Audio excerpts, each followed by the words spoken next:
Appendix A. Is propositional revelation nonsense?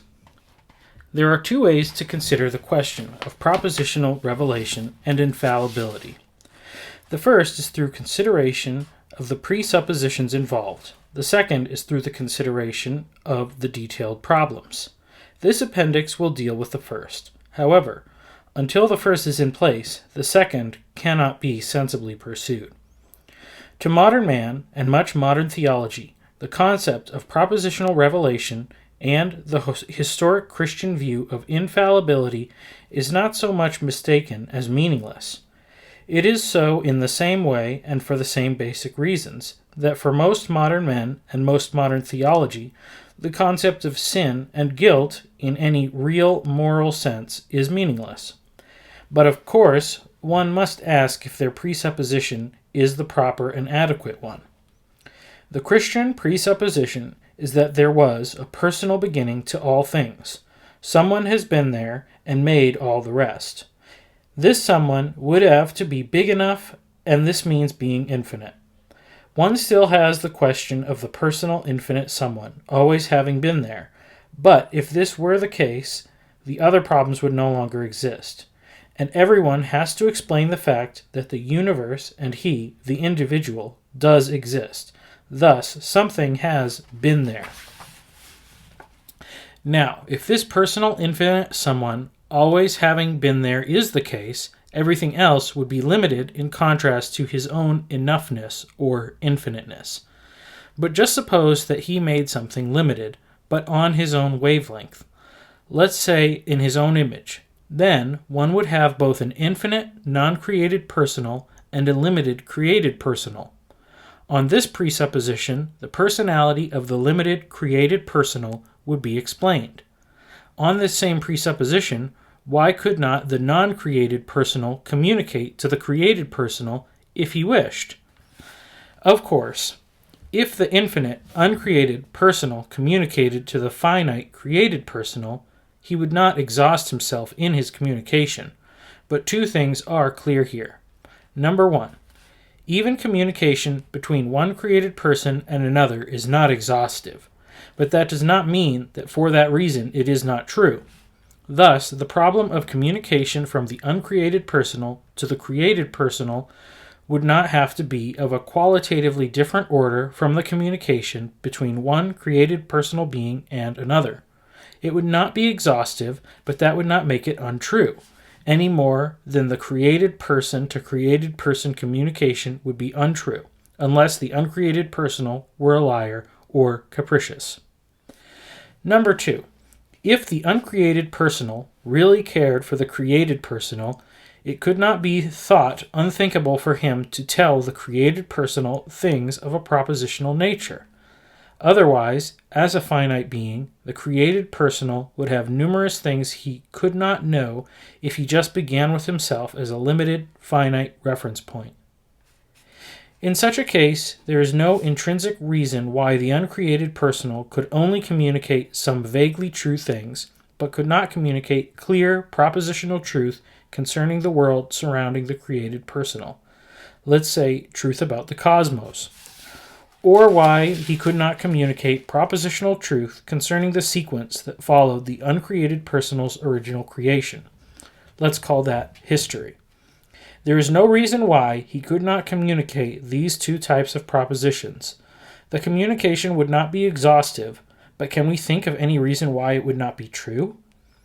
The above is, of course, what the Bible claims for itself concerning propositional revelation. If the uncreated personal wished to give these communications through individual created personalities in such a way that they would write, in their own individual style, etc., the exact things the uncreated personal wanted them to write in the areas of religious truth and things of the cosmos and history, then by this time it is impossible to make an absolute and say that he could not or would not. And this, of course, is the Bible's claim concerning inspiration. Within this framework, why would it be unthinkable that the non-created personal should communicate with the created personal in verbalized form if the non-created personal made the created personal a language communicating being? and we are, even if we do not know why, language communicating beings. There is only one reason to rule out as unthinkable the fact that Jesus gave a propositional communication to Saul in verbalized form in the Hebrew language, using normal words and syntax, Acts 26:14, or that God did so to the Jews at Sinai, that is, to have accepted the other set of presuppositions, even if, by using religious terminology, one obscures that one has accepted the naturalistic presuppositions. Now, one may obscure what one has done in accepting naturalistic presuppositions by using religious terminology and saying or implying Jesus, without in this case having any way to know what or who that really is, gave to Saul some form of a first-order, non-contentful experience in which the words used in the biblical text to express this inexpressible are just words which reflect views of life, history, and the cosmos which were then current. If one does this, however, one is left with a faith which is equivalent to saying, "I believe," without ever finishing or being able to finish the sentence, or even knowing if a definite or an indefinite article comes next in the sentence. Further, if the non-created personal placed the communication he gave man in a book of history, why would it then be unlikely that the non-created personal would communicate truly concerning the space-time history in that book? How strange if the non-created personal is not a liar or capricious, that he should give religious truth in a book in which the whole structural framework, implicitly and explicitly, is historic, and yet that history be false or confused. Surely, except on the preconceived presupposition that the book can only be man feeling upward within the framework of the uniformity of natural causes, such an idea would be peculiar beyond measure. This is especially so, as the book itself gives no indication of two levels. It gives no indication of a religious truth out of contact with the history in the book. It repeatedly appeals to the history open to verification as a proof of the truth of what is given, and it gives no indication of the enveloping space-time history being only so much error-conditioned incrustation.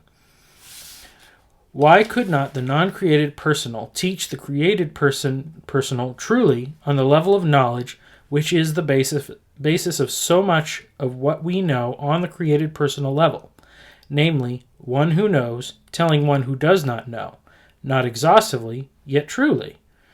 Surely, this is how we have our knowledge from other created personal sources. Further, why could not the non-created personal also tell about himself truly, though not exhaustively, unless we have already accepted the presupposition that that which is the non-created must be the philosophic other? If we begin with a non-created personal creating man in his own image, what rules out the statement of the Westminster Larger Catechism that God made known to us through the Scripture what God is? Is there any reason why the non-created personal could not so tell us truly about himself, though not exhaustively? By this stage, two things should be obvious. First, that from the presupposition that all things started from mass or energy, the idea of either revelation or infallibility is unthinkable, and second, that from the presupposition of a personal beginning, these ideas are not unthinkable or nonsense at all. The reasonableness of the matter thus rests totally on which way one begins, that is, on which presupposition one adopts at the outset. If one starts with the impersonal everything, then the question naturally has nothing to do with even the possibility of an uncreated personal communicating to a created personal. That, from the premise, is nonsense. Yet, if one does begin with a non-personal everything, there is a question that now really shouts, is not man-to-man communication equally nonsense? With this presupposition, no one has discovered a way to find meaning, either in man speaking to man or in man's hearing, except through an act of faith against his whole basic presuppositional structure. Worse yet, for those who hold this other presupposition, the little men, I and the others, are not content to think that they do not speak meaningfully, and furthermore, everything in experience convinces us that the others hear truly, though not exhaustively. By this time, is this not something like a Francis Bacon painting? One must scream, but the whole situation is a lostness and a damnation, including the scream. Well now, in the light of this total confusion to which the other presupposition, the impersonal plus time plus chance, leads us, the presupposition of a personal beginning is worth another very careful look. If everything did begin with that uncreated personal beginning, then neither communication from the created personal to the created personal, nor from the non-created personal to the created personal is unthinkable, nor is it even intrinsically unlikely. The importance of all this is that most people today, including some who still call themselves evangelical, who have given up the historical and biblical concept of revelation and infallibility, have not done so because of the consideration of detailed problems objectively approached, but because they have accepted, either in analyzed fashion or blindly, the other set of presuppositions. Often, this has taken place by means of cultural injection without their realizing what has happened to them. Having accepted the other presupposition against the evidence of true, though not exhaustive, man-to-man communication, I wonder what would make them listen.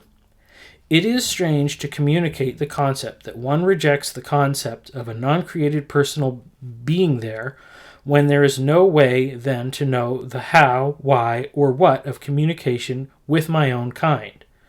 And the strangeness continues if one says that it is unreasonable, per se, to consider the fact of the non-created personal being there, when that would explain the how, why, and what of the communication I do have with my own kind. Having come to this point, we are in a position to consider the detailed problems, the so-called critical problems. But the historic view of the Bible and of the Church about revelation and infallibility is no longer nonsense per se, and even most of the detailed problems look very different once the nonsense connotation is dealt with.